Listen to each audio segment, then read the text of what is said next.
Okay, good morning, everyone. We're going to get started now. My name is Steve Kenzie. I'm the Executive Director of the UN Global Compact, and you are very welcome to our webinar today. Before we get started, just a bit of housekeeping. We are in webinar mode, and so that means our audience will be muted throughout, but we do want to hear from you. So to achieve that, there's a chat box at the bottom of your screen.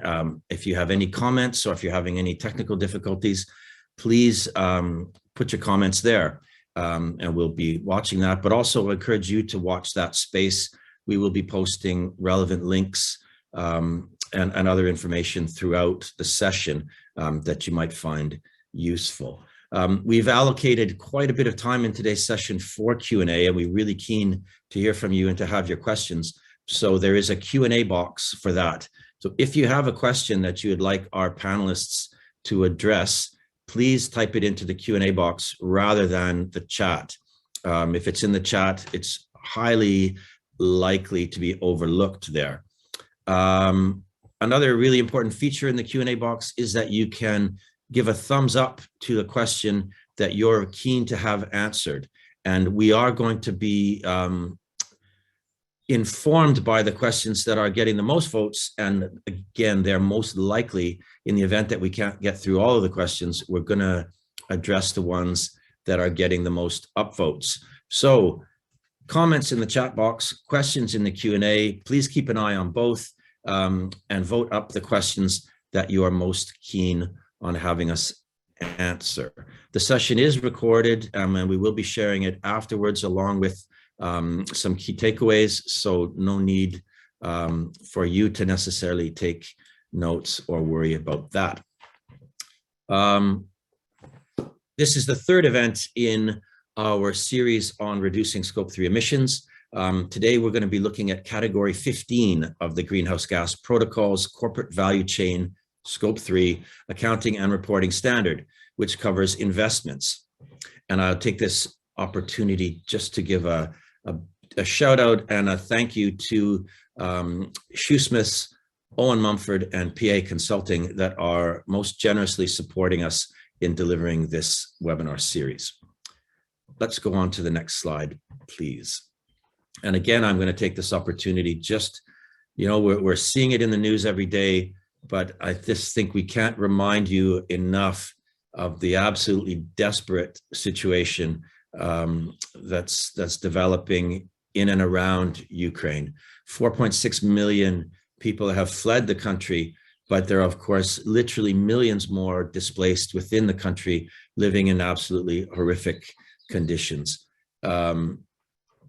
This is something that we as individuals, but also our businesses really do need to step up and help out. And there are a few ways that you can do so. We've posted some links in the chat, and I would encourage you to have a look there and see what you can do. The UN Global Compact, UN OCHA, and the Connecting Business Initiative have produced a business guide to the Ukraine crisis to give you some guidance, or you can cut straight to the chase and connect with UNHCR to discuss how you can support the people in need there. Thanks very much for considering that. Okay, let's go to the next slide. And just very briefly before we get started, the UN Global Compact Network UK is part of the world's largest responsible business initiative, the UN Global Compact. Our role is to connect companies and other organizations in a global movement dedicated to driving sustainable business. The heart of the Global Compact are 10 universal principles that are drawn from UN treaties in the areas of human rights, environment, labor, and anti-corruption. Oh, I should know that really well by now. These principles provide a robust foundation for any company's sustainability policies, customer codes of conduct, employee codes of conduct, supplier codes of conduct, what have you. They really do define what it means to be a responsible business, and we encourage you to join us. Here at the UK Network, we organize a really extensive program of activity to support companies that have committed to the Global Compact in achieving their aims. If you'd like more information about joining us, do please get in touch. Okay, let's go on to our next slide, please.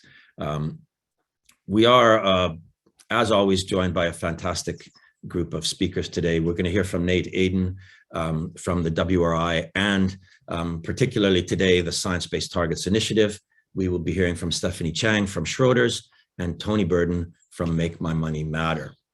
We'll hear from all of them, and then we're going to go into our Q&A. Okay, let's go on to our next slide, please. So the topic of the day, I won't go into a definition of scope 3 because we're going to take it for granted that you already know that, but it is notable that there are 17 subcategories of scope 3 emissions, and today we're looking at category 15. And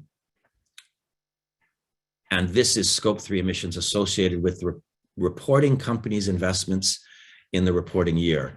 So investments, that's really is the key thing. Investments are categorized as a downstream scope 3 category because providing capital or financing is a service provided by the reporting company. This may also include company investments in pension funds. So just to guess some context, it's pretty obvious that investors have an interest in here, and asset managers and fund managers and so on, but also clearly through pension funds, there's an important role for companies as well. And this is potentially, as I think we're going to hear today, one of the absolutely most critical categories. The impact of our investments, I think, is very much often underestimated by people, and it's something that we really need to raise awareness of. And so we're really keen to be doing that today. I think that I can leave it off there. While I've been speaking, I haven't been looking at the chat, so I'm not sure if the team have posted in there mention of some of our upcoming events on other categories of scope 3 and other activities. We have another webinar in the Scope 3 series coming up on the 27th of April. We'll be looking at transportation and distribution. We've also got, in another webinar series on climate and human rights, a session on just transition that's going to be on the 20th of April. And we've got a session tomorrow in our SDG benchmarks for business transformation series, where we'll be looking at labor rights and living wage. So I hope that will all be of interest to you. Okay, now let's move on and hear from Nate. Thanks very much. Great. Thank you very much, Steve, and thanks to the UN Global Compact for hosting this series of webinars and inviting me today. So I am here on behalf of WRI and the Science-Based Targets Initiative, as Steve mentioned.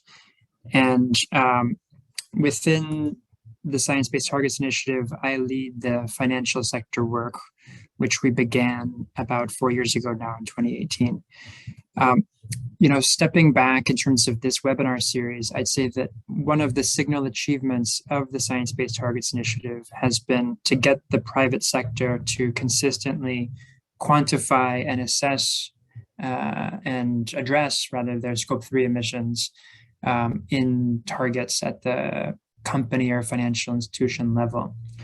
And there are, as Steve mentioned, 15 categories of scope 3 emissions, and then there's obviously scope 1 and scope 2, so 17 total. The focus of this webinar today is obviously category 15, though the initiative looks at all scope 3 categories. Just in terms of, the SBT initiative, I think most of the folks here are familiar with it, but it's a collaboration between the UN Global Compact and the World Resources Institute and CDP and WWF. The next slide shows the growth that we've had since we launched in 2015. So when we first formulated this around the Paris Agreement in 2015, there was a very immediate interest from the financial sector, and there was interest in category 15 in particular. So that year in 2015, we had a dozen public commitments to set science-based targets, 10 of which were from financial institutions. So it was really, leading out front. However, we held them in abeyance that year because we didn't have consistent data and methods around those category 15 emissions and how to set targets on them. When we released the Scope 3 standard about 10 years ago, there was a lot of interest in elaborating on category 15. And so we did a project to develop some category 15 guidance, and we found some initial data and methods. However, there was a lack of consensus across financial institutions and stakeholders in terms of the viability and utility of doing total portfolio finance emissions as sort of the metric for financial institutions' climate alignment and ambition. And so we backed off from that total portfolio financed emissions approach to look a bit more at a bottom-up type of approach that was a bit more robust and tangibly linked with climate pathways and emission reduction actions in the real economy.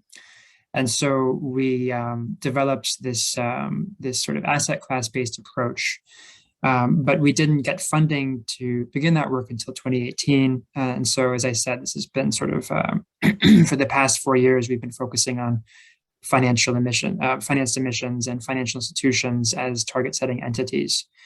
What you can see on this slide is that the initiative has experienced exponential growth, and now we're approaching 3,000 companies and financial institutions with commitments, about 1,300 of which have gone through our target assessment and process. And really, that's just one thing to understand about the SPT initiative, is that we're a voluntary target setting platform that does transparent quantitative assessment of company and financial institution targets against our public criteria using the methods that we publish and develop. And so the next slide just gives an overview of the framework that we released in October of 2020. The 4 components of the framework are the methods that we developed. And so we worked with some technical partners to develop 3 target setting methods, again, sort of a bit more bottom up, focused on particular asset classes. So the first is a physical intensity method that we had originally developed for companies back in 2015. And in this case, for financial institutions, we're applying it to electricity generation project finance and corporate real estate and residential mortgages. And these are intensity pathways in terms of grams CO2 equivalent per kilowatt hour or square meter of building space. And these can also be applied to other sectors with relatively homogeneous physical production denominator data. The other 2 methods are more engagement oriented, and this gets to the Science-Based Targets Initiative theory of change here, that financial institutions can most effectively support climate stabilization through engagement with their investees and clients. And so the second method that we have here is called Science-Based Targets Initiative portfolio coverage, SBT portfolio coverage, which is the idea that the financial institution engages with their clients and investees to get them to set their own science-based targets. And this is calibrated such that we're aiming for 100% coverage of the portfolio by 2040. The third method is also an engagement-oriented method, but it's taking a broader lens and understanding that not every company is going to be able to go through the Science-Based Targets Initiative process, at least in the near term. And so it assigns a temperature rating to any quantitative mitigation target, and then has methods for aggregating those individual company level targets up to the portfolio level to give a total portfolio temperature rating. And so these 3 methods were introduced by the SBT initiative back in October of 2020 and are now the basis of the assessments that we're doing for near-term science-based targets. We also released a set of criteria that are specific to financial institutions' near-term target setting. And we also released a new Python tool for doing temperature rating, just an open source tool, because what we were finding is that there was increasing discussion of temperature alignment of portfolios, for example, from Mark Carney regarding the Bank of England's portfolio and his counterpart in Japan. about their portfolios being above 3 degrees. It's a very succinct, sort of intuitive and accessible way of communicating climate alignment. However, there wasn't a lot of understanding of what went into these temperature calculations. And so we published this open source method for doing that as part of our framework that we released back in 2020. And then finally, the fourth component is a guidance document, which includes 8 financial institution case studies where there's actually application of these methods and resources, as well as some others, but also sort of a how-to for financial institutions and other stakeholders in terms of how they go about setting these targets. So this has been the way that the Science Based Targets Initiative has addressed financed emissions. And historically, we have really focused on emission reduction targets. So the next slide just sort of elaborates on the 3 methods that we included. And again, these are all focused on helping the financial institution achieve emission reductions in the real economy and have some tangible link there, some tangible and quantitative link. What we've realized, though, as we've pursued this work, is that net zero is a broader framing that's becoming, very, very prevalent in terms of summarizing climate ambition of private sector companies and financial institutions, as well as public sector, of course. But we, have understood in our conversations with financial institutions and other stakeholders that there's a broader role for financial institutions beyond just those quantifiable emission reductions in terms of supporting, additional investment in renewables, new technologies, and emission removals from the atmosphere. And so as part of that recognition, the SBT initiative is now involved in a net zero standard development process for the financial sector. So the next slide just shows some of the components of this standard development process. Yesterday, the SBT initiative released its new foundations paper on net zero for financial institutions. And that is commencing a new standard development process that we'll be doing over the next year. The next step for that process is that we will be recruiting a new net zero expert advisory group that will be helping to guide this process over the next year. We'll also be doing broader open public consultations of the draft materials and would invite all of you to participate in that process if that's of interest. In the meantime, the next slide is just a reminder that the resources are already available in terms of setting near-term science-based targets for financial institutions.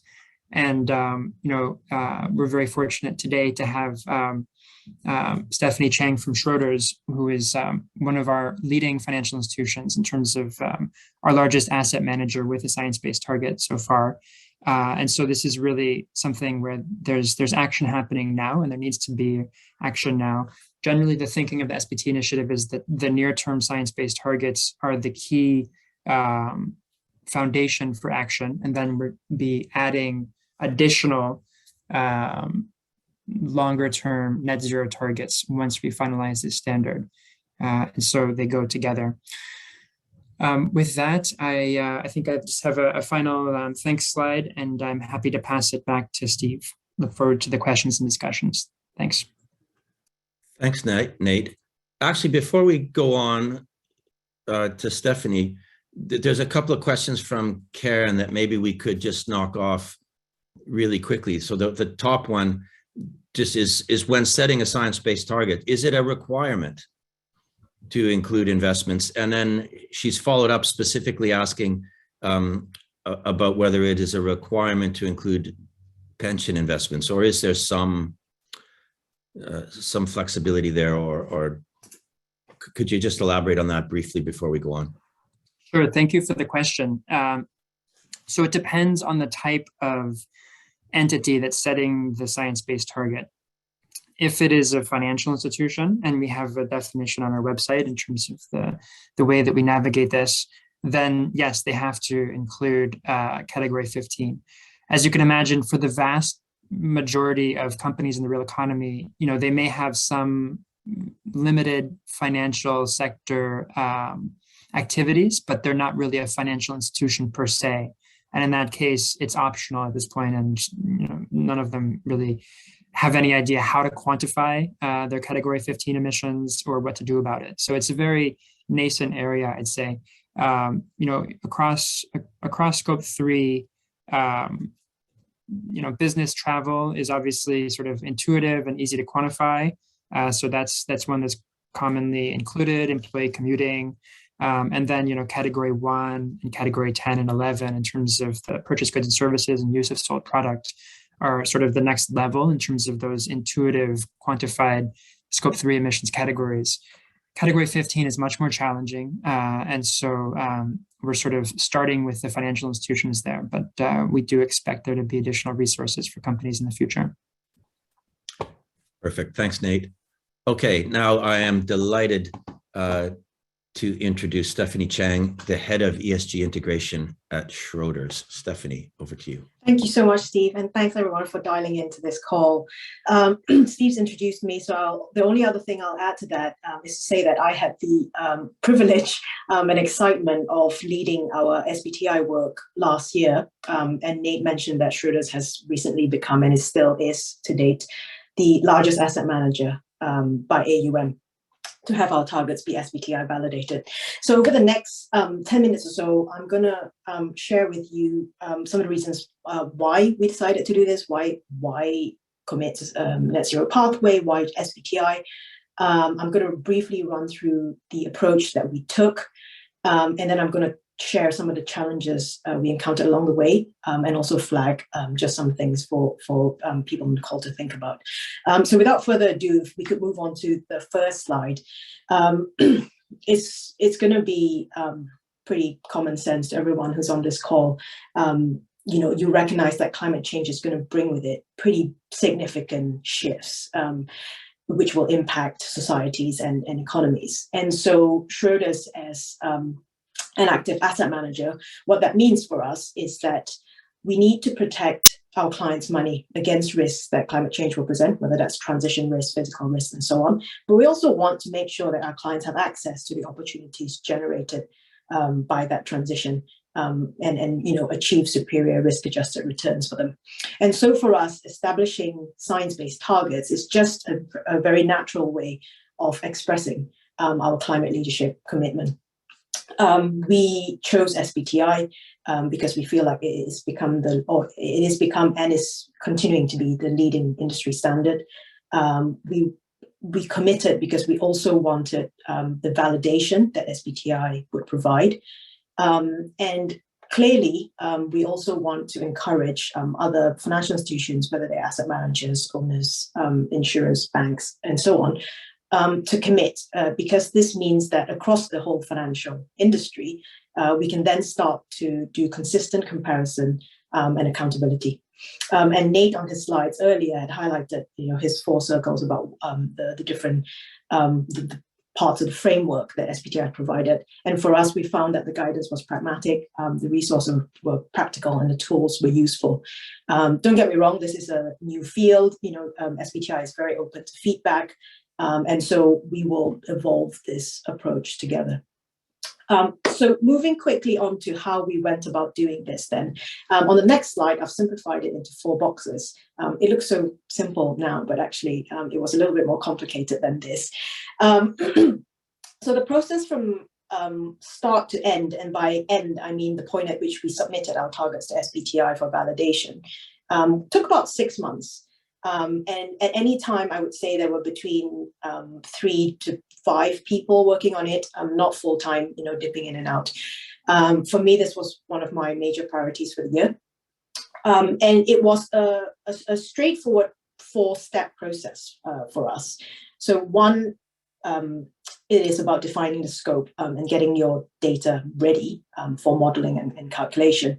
For us, as a global asset manager with lots of subsidiaries, affiliates, and joint ventures spread across the world, and also as a company with historically a number of bolt-on acquisitions to our name, we first had to do this mapping exercise, right? Like what is in our financial control boundary? And you can choose financial control or you can choose operational control. And I think PCAF also allows equity share, but we went with financial control because we felt like this was consistent with our the way we report financially. Once you've identified the entities that are in your scope, the next step is to then identify which of those mandatory asset classes are covered by those entities. So you may well have some entities somewhere which don't invest in listed equities or credit, in which case then we decided not to focus on those entities for the first year, because in the first year, we only focused on listed equities and credit. So that was last year. Going forward, and I'll talk a little bit more about this in our challenges section, going forward, and this year we are focusing on adding more asset classes to our scope. So that's getting all your data together, and that means getting your holdings information, so the companies that you are invested in, getting hold of their emissions data, their target data, but also getting hold of financial and sector data, because sometimes when you have blanks, you need all of that information to fill in the blanks according to the rules that PCAF sets up. So step 2 then is really about calculating your baseline. For Schroders, the baseline year was 2019. As Nate mentioned, SBTI suggests that you use PCAF, which is the Partnership for Carbon Accounting Financials, which specifies how exactly you should calculate your the emissions attributable to your investments.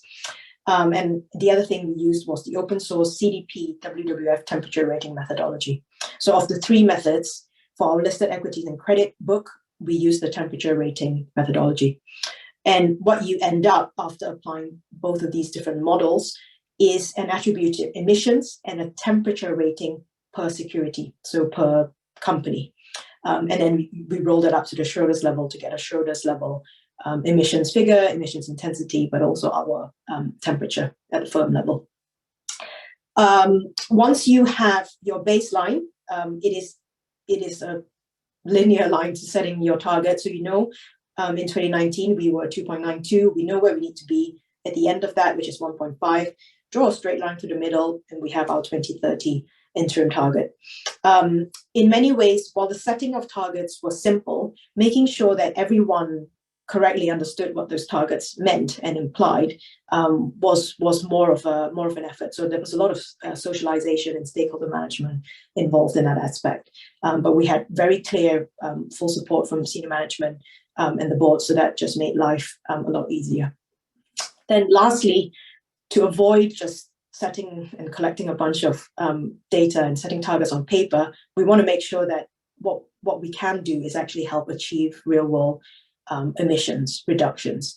For Schroders, our climate transition action plan consists of focus on 2 major prongs. So one is accelerating our climate engagement program, and the second is developing climate solutions and products along the themes of mitigation and adaptation. So whether that's bringing together different asset classes, different regions, or different focuses, creating things, investment vehicles that our clients will want to invest in.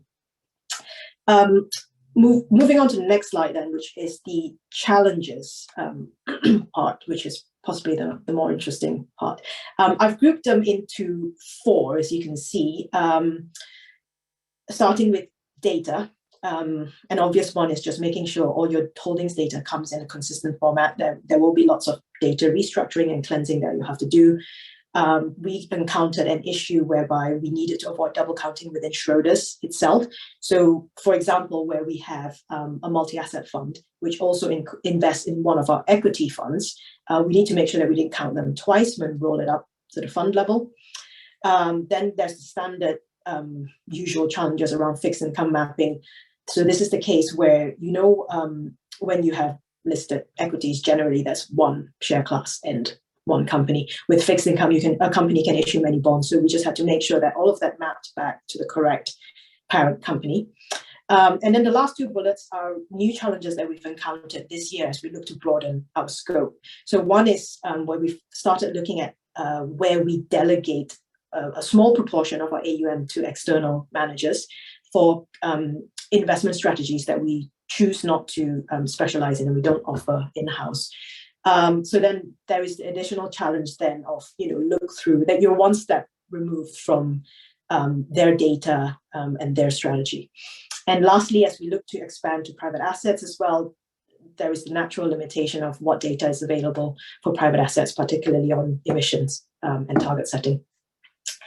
On the methodology front, Nate, I hope you don't mind me raising these, but we've discussed them, Nate, in the past. So methodology currently, it's not available for all the asset classes. It's difficult if you've chosen a temperature rating methodology. And if you invest in real estate, then you have to choose sectoral decarbonization. It's difficult to aggregate those across in a meaningful or easily communicatable way. Nate's also mentioned this one. It's sometimes challenging to identify why certain companies get certain temperature ratings. When we look at, for example, the SBTi website, we can see that this company has been validated as having a net zero pathway, and yet its temperature suggests something else. The methodology currently, there are a couple of challenges. At least in my opinion, you don't get credit if you're a company that has made significant historic reductions if you use the temperature rating approach. And there is also a slight sort of quirk in that if you were a company that has set short-term net zero targets, so let's say you've said, I'll be net zero by 2030, your long-term temperature as calculated by the CDP WWF methodology defaults to 3.2, because theoretically you can then suddenly emit a whole lot of emissions after you've achieved your targets, but it seems unlikely. So these are just sort of small fixes that we fed back to obviously Nate and his team at SBTi, and we hope that this methodology will continue evolving. The third one is fairly obvious. Stakeholder management is absolutely key. This is a very big commitment. We've committed, at least at a firm level. So for us, it's going to affect everyone, even if we start with equities and credit. So senior management and the board, for them, the drivers were obvious. We didn't really have to push that hard. They signed up immediately and signed it off. With fund managers and analysts, in my experience, they generally don't like it when you try to restrict their investment universe. So it's very important for us that and I think that one of the questions might have been alluding to this as well, is that we picked the temperature rating approach and a focus on engagement so that we did not force investment away from sectors that needed the capital to help them decarbonize. What we focused on is engagement. So we want our fund managers to go and talk to the companies and ask them to set net zero targets, because everyone has to set them and everyone has to decarbonize along a similar trajectory. Then don't forget some of your other key stakeholders, such as technology, making sure your platform and architecture are aligned. Talk to risk and compliance, because you want to set up monitoring and compliance frameworks, and obviously to reporting, because you want to communicate the message and the leadership position that you've taken. Last but not least, the challenges around taking action. Obviously, it's all very well and good saying we want to do more engagement, we're going to accelerate our climate engagement program. But what we have done is actually make engagement targets, climate engagement targets, when we've put that into the personal objectives of our investor community. And this will be linked to their remuneration. So make sure you think about that. Make sure you think about how you're going to communicate to clients, because if you haven't looked, there are a variety of temperature alignment methodologies out there. So how do you communicate your SBTi temperature versus a different temperature? And lastly, just trying to develop new products in this emerging field. It's a really exciting challenge to have, and one I'm looking forward to for the rest of this year and next year. I'll pause there because that was a super quick run through, and I'm aware we are overrunning a little bit. Steve, back to you. Helpful, and you have generated a lot of questions in the chat, so let me just encourage everyone. I really appreciate all of the voting for questions that's going on, but would appreciate even more. So do please scan through those questions and pick out the ones that you'd like us to prioritize when we start in the Q&A. And remember, questions in the Q&A box and not in the chat. Okay, now we're going to move on to Tony, the CEO of Make My Money Matter and a real expert in the space on the impact of pensions. Just FYI to everyone, Tony doesn't have slides, so don't think there's a technical glitch there. Tony, over to you. Great, thanks a lot, Stephen, and thanks to the UN Global Compact for hosting. And great to follow such experts like Nate and Steph. I'll come at this from a bit of a different angle, and I'm conscious of time as well. So, businesses are a bit like people in that while they tackle their emissions, even addressing scope 3, they often forget about their pensions. So I thought we'd just first look at a video that we've just released that highlights this in a fun way with an individual discovering more about their pension. So if we could just show the video.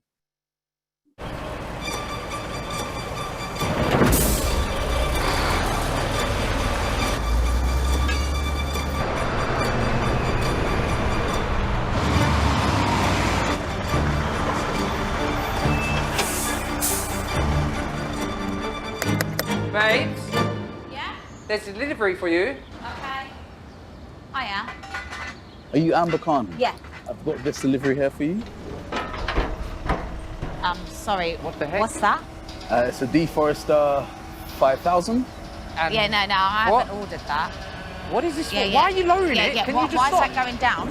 Do you want to check the address? It says Amber Khan. Yeah, Yeah, but yeah, that I'm Amber that's Khan, like but a misprint or there's- something. I That's don't not even us. know what that is. I'm not really sure. All I know is from pension funds. What are pension these? fund. What are these? This is also part of your order. Chainsaws? For what? So there should be 12 chainsaws that you ordered as well. Yeah, my pension's not bringing me I chainsaws. completely take those back. understand, but I haven't got the time. I have got other deliveries, okay? Thank you very much. This is ridiculous. I And don't he's still bringing over stuff. Like, look. Why? What are we going to do? What did you order? I didn't order this. I don't know. Why have we got chainsaws? Why is it from your pension? Like, what the? Why?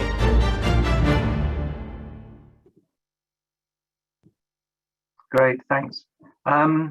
So, that's a video that's linked to a deforestation-free pensions campaign that we launched earlier this year. And it's just part of our approach to engaging people and building demand for something better from the pension industry. But on the scope 3 issue, our view is that category 15 should include the company pension. So every month, employers put money into the staff pension scheme alongside contributions from staff. That's around £20 billion a year. And for many businesses working hard to align to net zero as a company, to align to their values as a business, their pension fund might be doing quite the opposite. What we've seen is that only 5% of FTSE 100 businesses mention their staff pension in their sustainability plans. And the real problem is that the investment in the pension is off the balance sheet, so it's just ignored. And it may be that for some businesses, their company pension creates more emissions than the business does itself. And it can't be right. We think that this is ignored. Awareness is growing. We ran a survey of 150 CEOs with 50 or more employees. And 2/3 thought the staff pension should be included as part of their company's sustainability strategy. But 50% of them said that lack of employee demand was one barrier to action, and 1/3 were worried about cost. But we have seen some companies take action on their pension schemes. So over 80 companies have signed up to our Green Pension Charter, committing them to work with their pension provider or the trustees of an independent scheme to align that scheme to net zero. And that includes companies like IKEA, Tesco, the Co-op, Travis Perkins, Innocent Drinks, Ella's Kitchen, and NGOs like the World Wildlife Foundation or Oxfam and others. And even this month, the Marks and Spencer pension scheme announced that they would target net zero by 2040 for the scheme, halving emissions by 2030, and putting their pension scheme then in line with the company's corporate commitments. The demand then from companies and from pension savers for a better approach from the industry has meant that nearly 50 UK pension funds are now committed to robust net zero targets. That's around 1.15 trillion in assets under management, but with 2.7 trillion in UK pensions, there's a lot more to do, and a lot more to do to make sure these commitments turn into real world impact. So I think the key thing for this session is that, you know, our view is that for standard setters, like science-based targets, but also for others who think about this space, you know, if you think of B Corps accreditation, or you think of the Carbon Disclosure Project and others, we'd like to see the company's pension integrated into their measure of companies' emissions. So I think the key thing is making sure that category 15 definition includes pensions, and it becomes essential that companies start disclosing the emissions from the scheme. Thanks. I'll stop there and hand back to Steve, and looking forward to the Q&A. Thank you.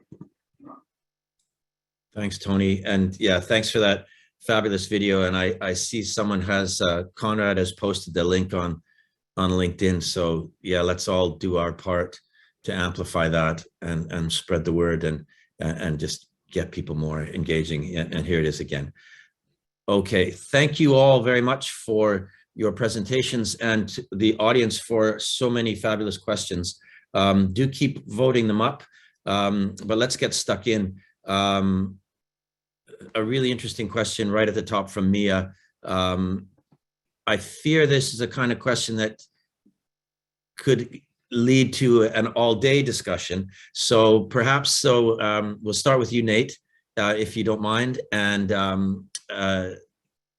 Stephanie and Tony, do feel free to pitch in, but let's see how many we can get through in the limited time we have left. So yeah, we'll try to keep it succinct. Nate, over to you. Great. Thank you, Steve. And thanks, Mia, for the question. For those who haven't seen it, I'll just summarize it.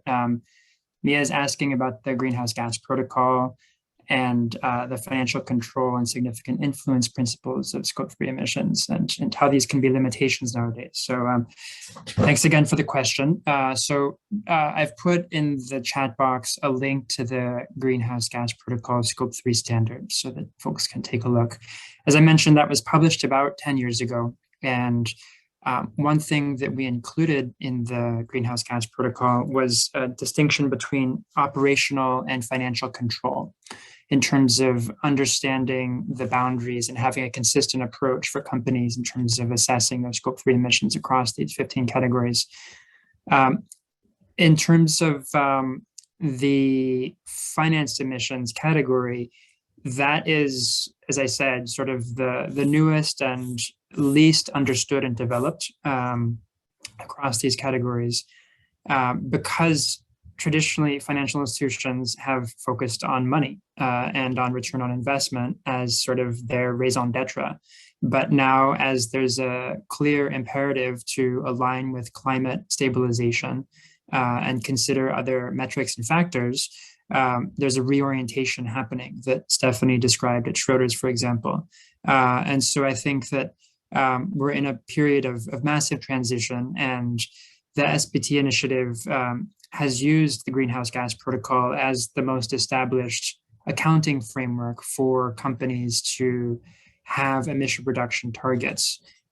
With our work in the real economy, this has been, fairly straightforward. Again, as I said in the beginning, the signal achievement of the SBT initiative has been to normalize scope 3 accounting and target setting, where before 2015, it was a little bit understood, but it was pretty widely dismissed as out of their control and double counting, et cetera. And so, what we're really getting at here is these unique levers and relationships where, in the real economy, a lot of companies are, the ones that consumers know about are the brands and retailers, which for the most part are just selling what other companies are making to consumers, which is an essential function, obviously. But to really get to those scope 1 emissions, they need to address their suppliers. And so this relationship has become an important catalyst for achieving broader emission reductions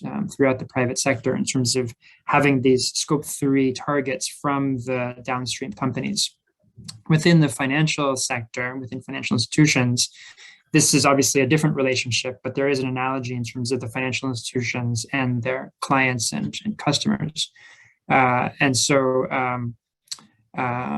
that scope 3 sort of framework is what we're working with, and the greenhouse gas protocol is the mechanism. Now, as you know, a resource that's now 10 years old, it's getting a bit long in the tooth, and we are acknowledging that. And so there's sort of two ways that we're addressing this. One is that the Science Based Targets Initiative has provided much more granular guidance in terms of the criteria and guidance that we published back in 2020. And so I included a link to our criteria document where we have this sort of infamous coverage table that folks like Stephanie spend a lot of time on in terms of mapping their own financial institutions portfolio into the requirements of the SPT initiative. And this is a back and forth between the initiative and the financial institutions. And it's also a back and forth in terms of where there's available data and methods to actually set targets and align with the climate science. So obviously, we've just had a new assessment report from the IPCC with the Working Group 3 report publication. And there is new climate science that the SPT initiative is incorporating. We're also sort of looking at the accounting frameworks, and the greenhouse gas protocol is revisiting this area of the scope 3 guidance. And we are expecting to, for example, require category 15 disclosures in the future. It's a conversation that we're also having with regulators and standard setters in terms of the SEC proposal in the US, and the ISSB, discussions in Europe, and with other regulators, for example, in Europe and Asia. And so it's an ongoing conversation, and I think it's sort of emblematic of the broader initiative, where one of the roles of the SPT initiative is to work with companies to basically reassure them that nobody has complete or perfect scope 3 data. It's a challenge to cover scope 3 and to make these estimates and to do the data, but you have to work with what you've got now. We need action now. There needs to be urgency in terms of responding to this, and then we improve the data and methods as we go. And so that's one of the roles of the initiative, is to provide the current best methods and data resources, and then update them as we go. And so that's the answer to the greenhouse gas protocol question as well. But happy to circle back for folks that want to get more in the weeds with the greenhouse gas protocol subsequently. Thanks, Nate. Tony. Yeah, just to pick up on a point that Nate made, the Science-Based Targets Initiative is fantastic, and it's partly got to start off with a certain approach, build momentum and engagement and buy-in, and then I think start to stretch the scope a bit in a way that we would like pensions to be integrated. And I think the point Nate made about a company that sells products that are produced by another company, and the relationship between the two is the point we'd make about a company pension. So if you're disclosing the emissions from your company pension fund, and they're high, and there are alternative providers around where emissions are lower, you might want to then reduce your emissions by moving to an alternative provider, or requiring your provider to do better and reduce overall emissions across the portfolio. So that relationship is really key in driving down emissions globally, which is the purpose of the whole initiative. It's not just a data disclosure initiative. The purpose is to reduce global emissions. And that's why building in pensions, I think, will just give more power to drive that bit of the financial industry to do better. Thanks. Thanks, Tony. Maybe we'll just segue from that straight on to the next question from Christine, which is, how do you quantify the carbon footprint of pension funds? And she adds, this is an issue for all businesses, and many small businesses will not have the resources or expertise to do this. So, I mean, there will be pension funds, obviously, that are labeling themselves as net zero. Could you just give us a quick? Sure. And these schemes now are starting to produce their TCFD reports, where they're reporting on their emissions. So in the UK, that's starting off with the much larger schemes, but next year the smaller schemes will do the same. So we're seeing a rapid production of disclosure around emissions. So I think companies, who have a provider or have an independently managed scheme they'll see that data more and more now. So they'll be able to make a more informed choice, which is fantastic. Yeah, I certainly agree with Tony. I would just add, in terms of data resources, I think the leading ones nowadays are PCAF, the Partnership for Carbon Accounting Financials, which has really been, frankly, elaborating a lot of the greenhouse gas protocol scope 3 guidance for particular types of different products and asset classes, and really making this more accessible for financial institutions. It definitely is a journey in terms of starting to understand the portfolio and which parts of the portfolio are most material in terms of having large emissions impacts and where there's potential for reductions. And so I think, for us, again, it's sort of an iterative process where you start with some estimates and screening. And so as part of the initial publication of the Scope 3 standard 10 years ago, the World Resources Institute and WBCSD, the World Business Council for Sustainable Development, partnered on this, and also partnered with a consulting firm called Quantis to make an open source tool that's called the Scope 3 Evaluator. It's a freely available tool online. And for many companies, this is sort of a first stop in terms of just starting to have initial estimates of how we start to think about this and how you start to convert money into emissions, which are obviously two very different metrics, and it can be challenging depending on how that money is actually being used in terms of understanding its emissions impact. So this is not straightforward, but as I said, it's sort of iterative, and the resources are becoming more and more available and are being improved each year. So it's a good area. Thanks, Nate. Links to PCAF and the Scope 3 Evaluator in the chat now for anybody that's interested. The top question now, I'm going to direct it to you, Steph. Is there a danger that the businesses that need most investment to reduce carbon will not be attractive for investment? And if I may just elaborate a question, I think in my mind that's related, is, we often talk about lowering a carbon footprint makes a company more attractive to investors, and it's pretty obvious in today's conversation that would be the case. I'm curious as to what can a company do to ensure that their carbon reduction, their emissions reduction activities are actually noticed by investors, and what are you looking for in making these decisions? Mm-hmm. Thank you. So I think this relates to a question further down from Toby about why we picked temperature rating instead of an absolute emissions approach. We thought about this and we realized that if we picked only absolute emissions, we may unnaturally or unintended consequence of, we will have the unintended consequence of skewing our investments towards sectors which naturally have low carbon, because every year we're under pressure to reduce it by 7% or whatever the case may be. So in that case, for example, then to Eugene's question, then there is a danger, because we may all pile into low carbon sectors and ignore other sectors which actually need capital to help them decarbonize.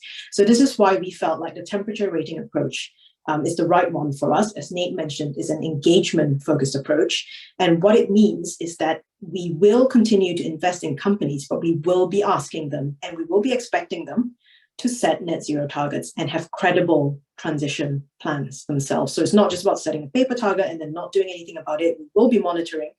What are they doing? Have they put the funds aside? What is their action plan? Have they started? So we're going to give them some time, depending on how complicated their net zero transition is looking. But we will not be afraid to use our voting power if we need to.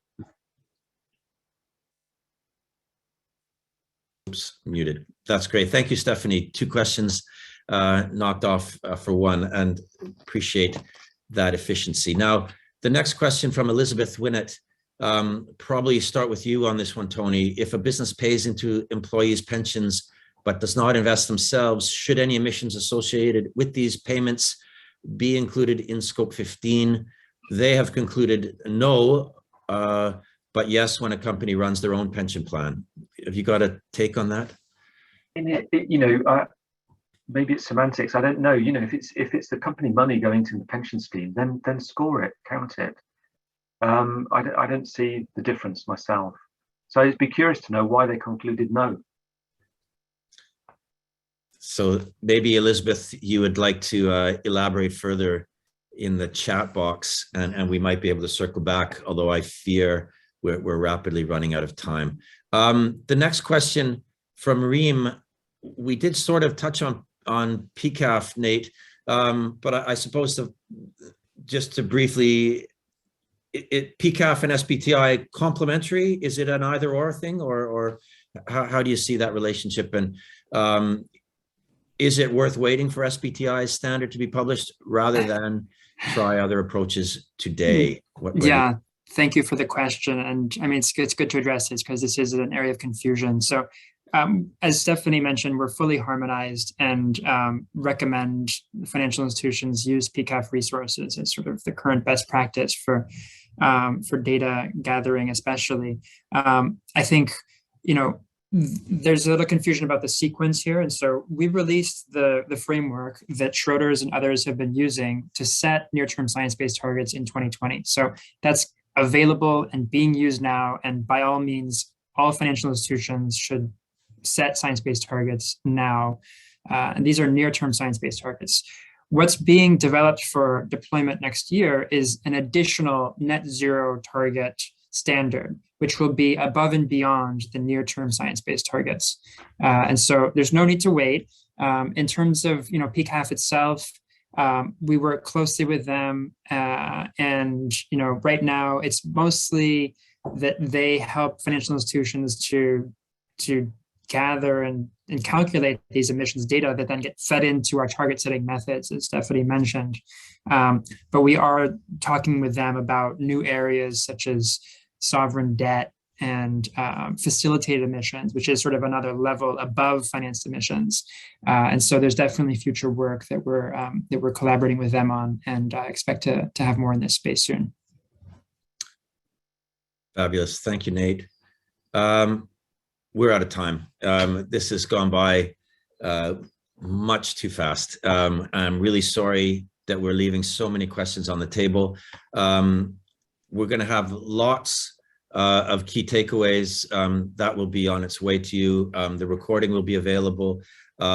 Thanks very much, Nate, Stephanie, and Tony for joining us and for sharing so graciously your expertise. Thanks for all of the questions. Let's just quickly fire up. I think we got a couple of slides with our upcoming events, just to run through those again. The next session in this series, Transportation and Distribution, on the 27th of April. Scan that QR code and it will take you to our website where you can register if you haven't already. We also have a Climate and Human Rights Building Resilience for Business series underway, and the next session on that, 20th of April, looking at a human right to a just transition. We've got a fabulous lineup of speakers for that, and it's going to be really great. Next, please. Also in the pipeline, we're collaborating with BAYS and the SME Climate Hub to do a session on net zero for small business. So for any SMEs out there, hopefully that will be of value to you.